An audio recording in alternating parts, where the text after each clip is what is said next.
నిన్న మొన్నటి వరకు జరిగిన మున్సిపల్ బూతుల వర్షం ముగిసి చెవులకు హాయిగా ప్రశాంతంగా ఉన్నది.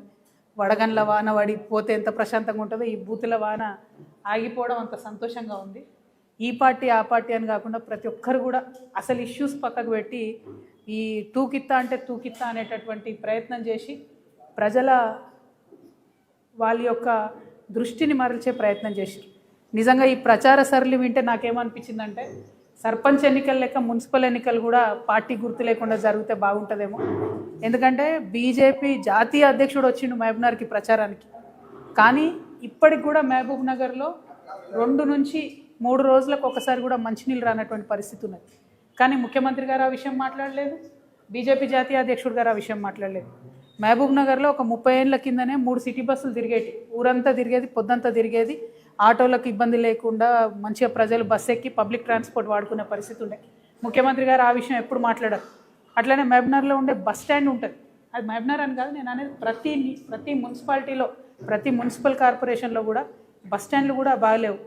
ఇక గవర్నమెంట్ స్కూళ్ళు మున్సిపాలిటీలలో ఉన్నాయైతే కేవలం ప్రైవేట్ స్కూళ్ళకు విద్యార్థులను పంపించడానికి ఉన్నట్టుగా ఉంటాయి తప్పితే ఎందుకు కూడా అవి పనికిరావు. పిల్లలు తక్కువ, పంతులు ఎక్కువ ఉంటారు. చాలా విచిత్రమైన పరిస్థితి ఉంటుంది పట్టణాలలో ఉన్న గవర్నమెంట్ స్కూల్స్. అదేవిధంగా బస్తీ దవాఖానాలు, వాటి మీద నేనైతే ముఖ్యమంత్రి గారు మున్సిపల్ మంత్రి అయినప్పటి నుంచి ఇప్పటి వరకు కూడా ఎన్నడూ బస్తీ దవాఖానాల మీద రివ్యూ చేసిన పాపన పోలేదు, కనపడలేదు. దారుణంగా ఉన్నాయి బస్తీ దవాఖానాలు. కనీసం ఒక గోళీ కూడా లేనటువంటి పరిస్థితి, డాక్టర్లు లేనటువంటి పరిస్థితి ఉంది. ఆ ఇష్యూ మీద డిస్కషన్ జరగలేదు. అట్లనే అన్నిటికన్నా మేజర్ ఇష్యూ ఇవాళ డ్రైనేజ్ది. చెత్త గుట్టలుగా చెత్త పేరుకపోయింది ప్రతి మున్సిపాలిటీలో, ప్రతి మున్సిపల్ కార్పొరేషన్లో. దాని గురించి మాట్లాడారు. మొన్న మేము ముఖ్యమంత్రి గారి సొంత జిల్లా ఆమన్గల్ పోతే పట్టణంలో చెత్త గుట్ట ఉన్నది, దాన్ని తీసేయమని ఆ ఎమ్మెల్యే గారు రిక్వెస్ట్ చేస్తున్నారు, మాలాంటి వాళ్ళం రిక్వెస్ట్ చేసినాం.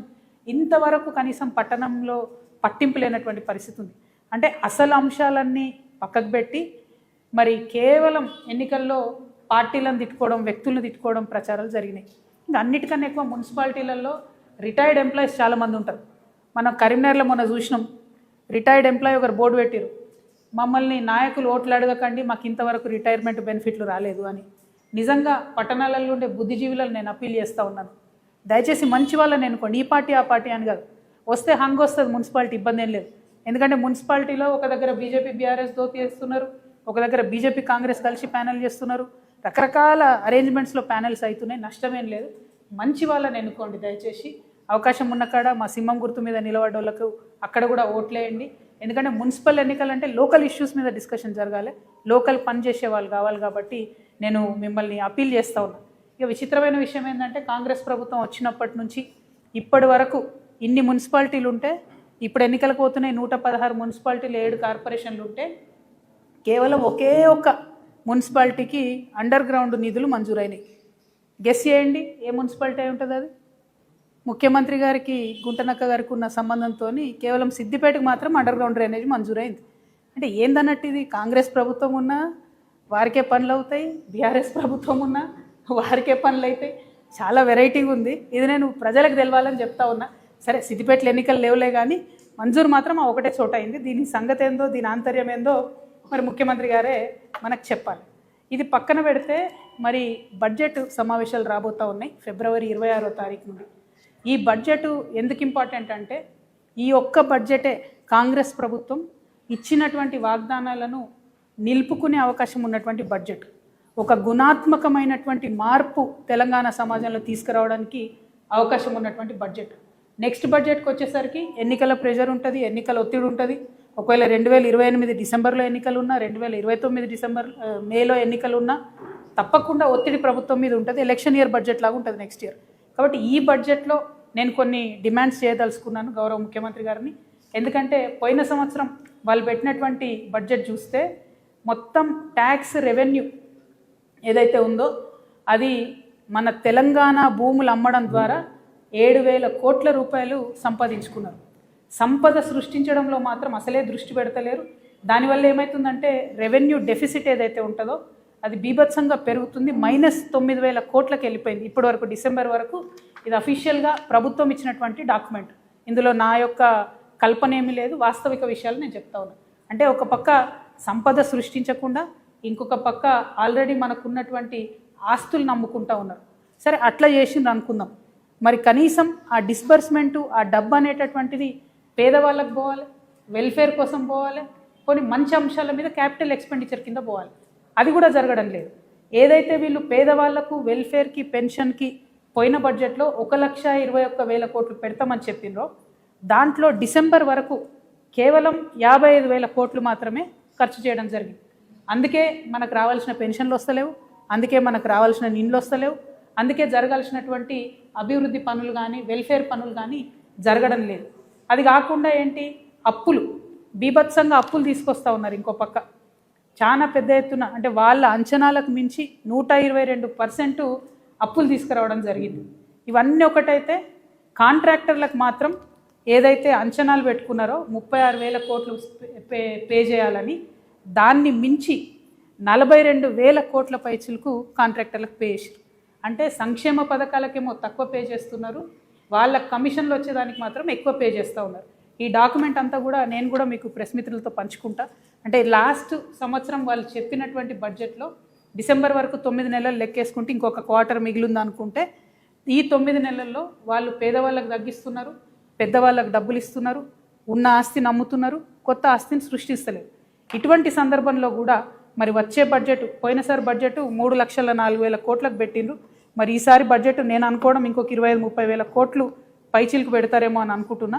ఆ బడ్జెట్లో తెలంగాణ జాగృతి తరఫున మేము కొన్ని అంశాలను డిమాండ్ చేయదలుచుకున్నాం.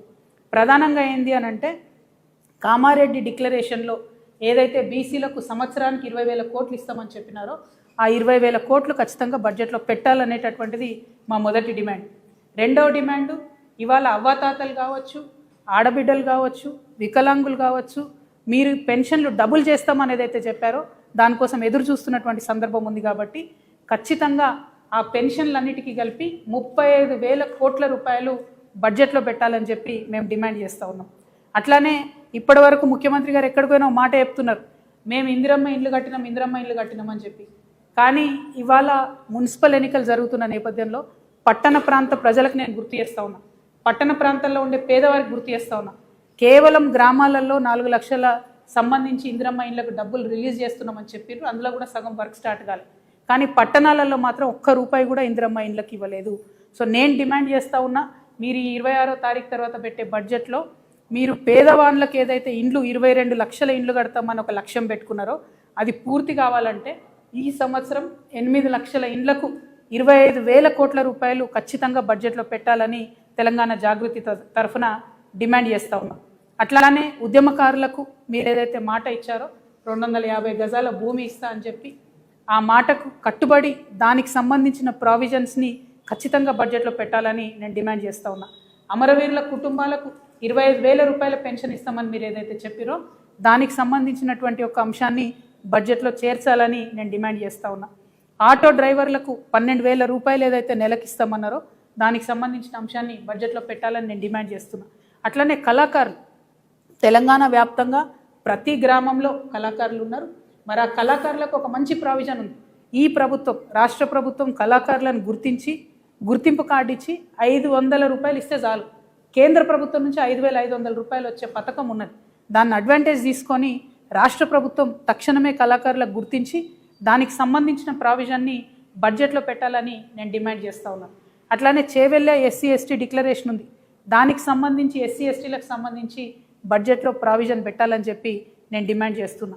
వరంగల్లో రైతు డిక్లరేషన్ ఉంది, దాని ప్రకారం మరి రైతులకు ఏదైతే మినిమం సపోర్ట్ ప్రైస్ పెంచడము, బోనస్కి సంబంధించిన అంశాలు అవి ఖచ్చితంగా మనము ఇవాళ బడ్జెట్లో పెట్టాలని చెప్పి నేను డిమాండ్ చేస్తూ ఉన్నా. రైతులకు సంబంధించి ఒక మాట దయచేసి మనందరం కూడా అర్థం చేసుకోవాలి. రైతులకు ఇస్తాం మేము రైతు భరోసా, రైతులతో పాటు కౌలు రైతులకు ఇస్తాం మేము రైతు భరోసా అని చెప్పి మాట ఇచ్చారు. ఇంతవరకు అది పూర్తి చేస్తలేదు.